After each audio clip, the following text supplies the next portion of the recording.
Hey guys, আমি এখানে 4B একটা পেন্সিল নিয়েছি।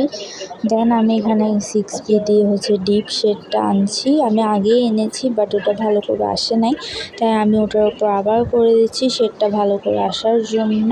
তো আমি এখানে ডিপ দিয়ে আগে ফার্স্টে ডিপ শেডটা আনছি, তারপর এটার থেকে একটু লাইট কালারটা দিব, মানে 4B পেন্সিলটা নিয়ে জাস্ট আমি ডিপ থেকে হালকা লাইটে আসছি, মানে যাতে শেডটা বোঝা যায় ভালো করে। তো আমি শেডটা আনার জন্য এখানে ডিপ থেকে লাইট এনেছি 4B দিয়ে। দেন আমি 2B পেন্সিল দিয়ে একদম লাইটটা আনছি, মানে শেড মিক্স যেটা স্কেচের ক্ষেত্রে ওটা।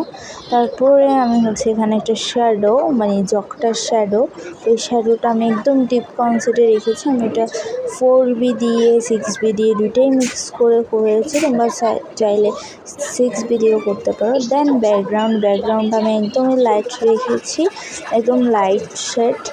দেন যাতে সবগুলো ডিপ হলে তো ভালো লাগে না, তাই লাইট রেখেছি।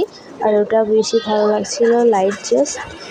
আর এখানে আমি একটু ডিপ করে এঁকে দিচ্ছিলাম, মানে যাতে শেডটা বোঝা যায় ভালো করে। আর তোমরা অবশ্যই স্কেচের ক্ষেত্রে টিস্যু ব্যবহার করবে। দেখলেই তো আমি ফার্স্টে টিস্যু ব্যবহার করেছি বাট ভালো করে করিনি, তাই এদিকে একটু হয়ে গেছে, মানে ডিপ শেড পড়ে গেছে। আমাকে ওটা আবার ঠিক করতে হয়েছে, তবুও বোঝা যাচ্ছে।